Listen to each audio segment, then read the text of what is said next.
Hello guys, in this video I'm going to show you how to check out the news on the Bing Your AI Copilot application. But first I just want to mention, don't forget to subscribe to my channel because at 10,000 subscribers I am going to show you my whole YouTube revenue statistics and growth strategy, how to make money online. Now let's jump into it. First of all, open the application on your phone.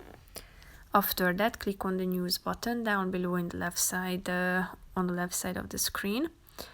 Here you can find several categories at the top, such as For You, Top Stories, Coronavirus, Africa, Asia, and so on.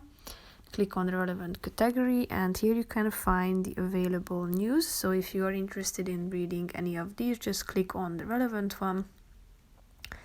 And in a few seconds you will be able to check out the article itself.